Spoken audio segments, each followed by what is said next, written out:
Hi viewers, Ansh life സ്റ്റൈലിൻ്റെ പുതിയൊരു റെസിപ്പിയിലേക്ക് സ്വാഗതം. ഇന്ന് വളരെ ടേസ്റ്റി ആയിട്ടുള്ള മധുരക്കിഴങ്ങ് വെച്ചിട്ടുള്ള ഒരു സബ്ജീൻ്റെ റെസിപ്പിയാണ്. ഇത് ചോറിനും ചപ്പാത്തിക്കൊക്കെ നല്ല ബെസ്റ്റ് കോമ്പിനേഷനാണ്. അപ്പോൾ അതിന് വേണ്ടിയിട്ട് 2 മധുരക്കിഴങ്ങ് എടുത്ത് വെച്ചിട്ടുണ്ട്. ഇനി ഇത് തൊലി കളഞ്ഞ് നന്നായിട്ട് കഴുകിയതിന് ശേഷം ചെറിയ പീസസ് ആയിട്ട് കട്ട് ചെയ്തെടുക്കണം. അപ്പോൾ നന്നായിട്ട് കഴുകി തൊലി കളഞ്ഞ് കൊണ്ടുവന്നിട്ടുണ്ട്. ഇനി ഇത് ചെറിയ പീസസ് ആയിട്ട് കട്ട് ചെയ്തെടുക്കാം. ഈ ഒരു സൈസിൽ ഇതിനെ കട്ട് ചെയ്ത് വെച്ചിട്ടുണ്ട്.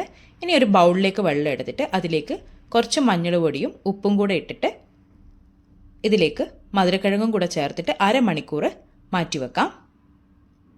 അരമണിക്കൂർ കഴിഞ്ഞതിന് ശേഷം കുക്കറിലേക്ക് ഇട്ടിട്ട് ഒരു വിസിലിനെ വേവിച്ചെടുക്കണം.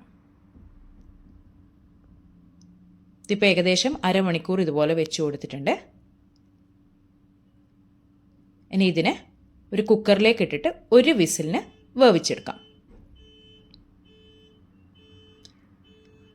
കുക്കറിലേക്ക് ഒരു 3-4 ടേബിൾ സ്പൂണ് വെള്ളം ചേർത്ത് കൊടുത്തിട്ടുണ്ട്. 1/4 ടീസ്പൂണ് മഞ്ഞൾ പൊടിയും കൂടെ ചേർത്തിട്ട് ഒരു വിസിലിന് വേവിച്ച് എടുക്കാം.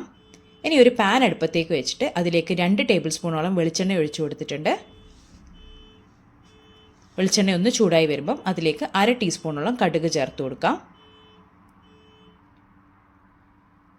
കടുക് പൊട്ടി വരുമ്പോഴത്തേക്കും അതിലേക്ക് 2 പിഞ്ചോളം ജീരകവും കൂടെ ചേർത്ത് കൊടുക്കാം.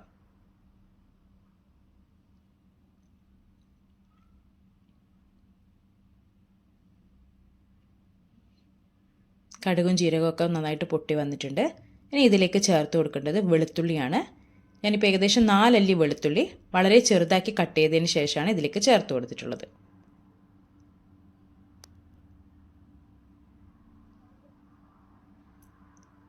ഇതിൽ റോസ് സ്മെല്ല് മാറുന്ന വരെ ഒന്ന് വഴറ്റി കൊടുക്കാം. പിന്നെ ചേർത്ത് കൊടുക്കേണ്ടത് ചെറിയുള്ളിയാണ്. 10 ചെറിയുള്ളി വളരെ ചെറുതാക്കി കട്ട് ചെയ്തതിന് ശേഷം ചേർത്ത് കൊടുത്തിട്ടുണ്ട്. ചെറിയുള്ളി ഇല്ലെങ്കിൽ വലിയുള്ളി ആയാലും ചേർത്ത് കൊടുത്താൽ മതി. ഒരു മീഡിയം സൈസ് വലിയുള്ളി ചെറുതാക്കി കട്ട് ചെയ്തതിന് ശേഷം ചേർത്ത് കൊടുത്താൽ മതി. ചെറിയുള്ളി ഉണ്ടെങ്കിൽ ചെറിയുള്ളി തന്നെ എടുക്കാനായിട്ട് നോക്കാം. പിന്നെ ഇതിലേക്ക് കറിവേപ്പിലയും കൂടെ ചേർത്ത് കൊടുത്തിട്ട് നന്നായിട്ടൊന്ന് വഴറ്റി കൊടുക്കാം. ഉള്ളിയൊക്കെ ഒന്ന് സോഫ്റ്റായിട്ട് വരുന്നവരെ വഴറ്റി കൊടുക്കാം.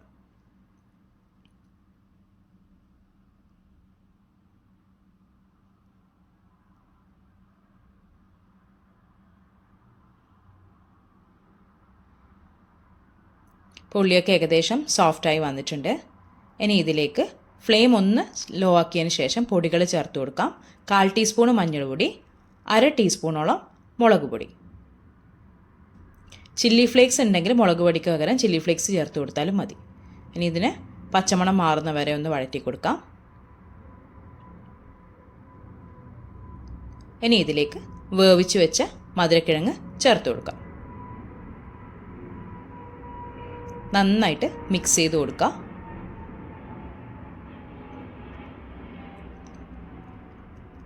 ഇനി മധുരക്കിഴങ്ങിന് ആവശ്യമായിട്ടുള്ള ഉപ്പും കൂടെ ചേർത്ത് കൊടുക്കണം. ഇതിലേക്ക് ഏകദേശം 1/2 ടീസ്പൂണോളം ഉപ്പും കൂടെ ചേർത്ത് കൊടുത്തിട്ടുണ്ട്. ഇനി നന്നായിട്ട് മിക്സാക്കി ഡ്രൈ ആക്കി എടുക്കണം. നമുക്ക് എത്ര ഡ്രൈ ആയിട്ടാണോ വേണ്ടത് അതിനനുസരിച്ചിട്ട് നന്നായിട്ട് ഡ്രൈ ആക്കി കൊടുക്കാം. ഞാനിപ്പോൾ ഏകദേശം 5-6 മിനിറ്റോളം നന്നായിട്ട് ഹൈ ഫ്ലെയിമിലിട്ടിട്ട് ഡ്രൈ ആക്കി എടുത്തിട്ടുണ്ട്.